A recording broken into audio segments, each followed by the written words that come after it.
I think they're missing the fundamental connection between energy and civilization. There's a lot of just bad faith, doctoring photos to make it look like Bitcoin mines were producing all of this pollution. I mean, it's propaganda, straightforwardly so. This film, made in 1903, recalls the first flight of this primitive biplane making aviation history. A mere 9 weeks before the Wright brothers successfully achieved flight, the nation's supreme publication, the New York Times, predicted it could take 10 million years for man to fly. In the 1960s and 70s, the paper published articles drawing concern about an impending ice age. And in 1995, New York Times Magazine quoted Nobel Prize-winning economist Paul Krugman famously predicting that by 2005 or so, it will become clear that the internet's impact on the economy has been no greater than the fax machines. At least in Krugman's case, he's been able to admit when he's wrong.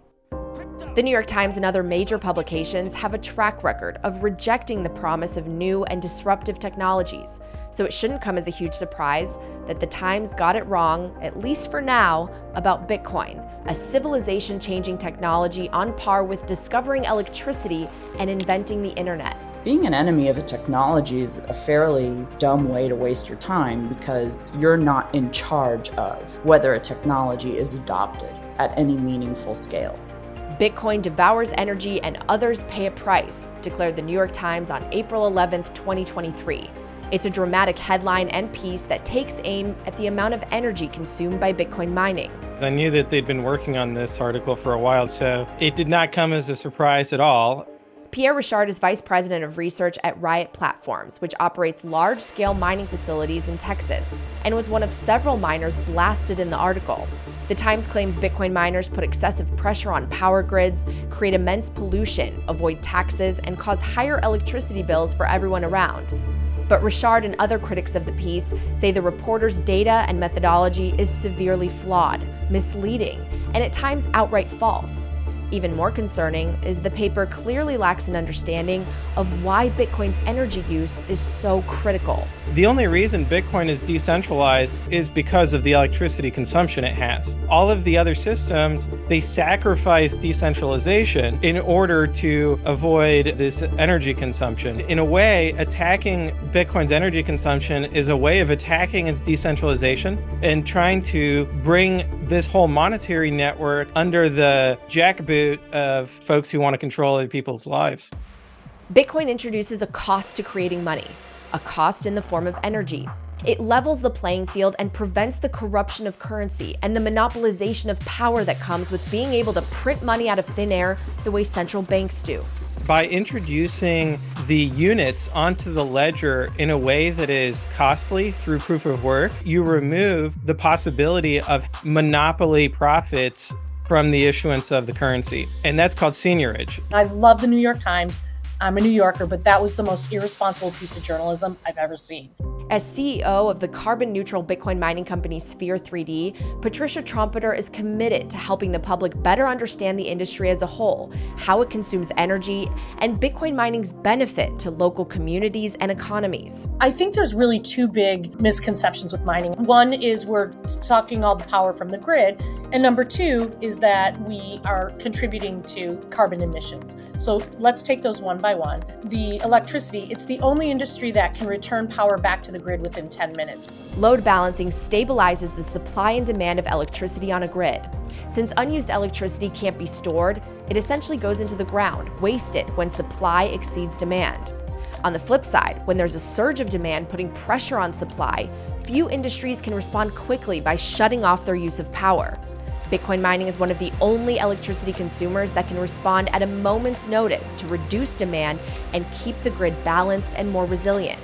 This has been helping make renewable energy facilities like wind and solar economically viable. The second thing is carbon emissions. So you say, oh my gosh, you're returning all these carbon emissions to the environment. Well, you're really not. So electricity is 25% contributor to carbon emissions.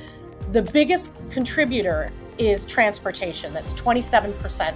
And of that 27%, 9% is aviation. So if you literally shut down LaGuardia, JFK, Atlanta, and Chicago for 3 to 5 days, it's the same amount of emissions that you get from all electricity in the grid. The amount of emissions tied to electricity is often misrepresented and poorly contextualized in mainstream media.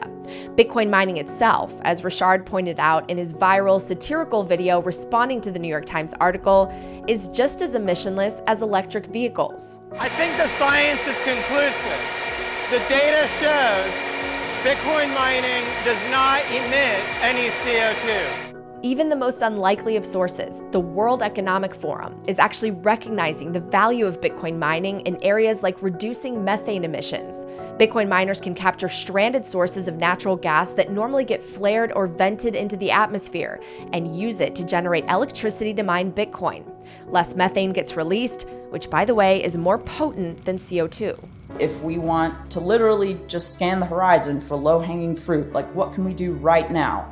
Putting Bitcoin miners on every methane emission spot, whether that's an oil and gas well or an agricultural farm or a landfill. These are the main sources of methane worldwide. Bitcoin mines can be anywhere. They're not like hospitals or data centers that have to be in specific locations. And so Bitcoin mining actually makes economical the mitigation of methane emissions by literally printing money from waste methane. And so if you're a serious environmentalist, this seems like a no-brainer. If you're not behind this, then I actually don't take seriously your commitment to climate. Some Bitcoiners have added to that sentiment, spreading the Stop the Presses campaign, a tongue-in-cheek viral video whose fundamental premise is now gaining traction. The newspaper still prints, well, newspapers. And as we all know, paper comes from trees that are cut down and processed using fossil fuels. The video even caught the eye of Elon Musk, who weighed in on Twitter. Printing over 100 million newspapers per day is a waste of natural resources. The trees cannot speak for themselves, so we will speak for the trees. We call on the New York Times to end their wasteful ways and to stop the presses. Let's change the news, not the planet. Let's change the news and the money while we're at it. Bitcoiners are working to educate the world about not only mining, but the fundamental importance of energy. Energy use is directly correlated with human flourishing, and we need more energy, not less, to create an abundant future. Narratives that suggest otherwise do society a great disservice. I think they're missing the fundamental connection between energy and civilization. There's a lot of ideological presumption and just bad faith. The New York Times article on Bitcoin mining was a case in point in this. Methodologies for different situations, whichever one made Bitcoin look worse was the one they used. Doctoring photos to make it look like, Bitcoin mines were producing all of this pollution. I mean, it's propaganda, straightforwardly so. And it's propaganda by people who don't want to learn.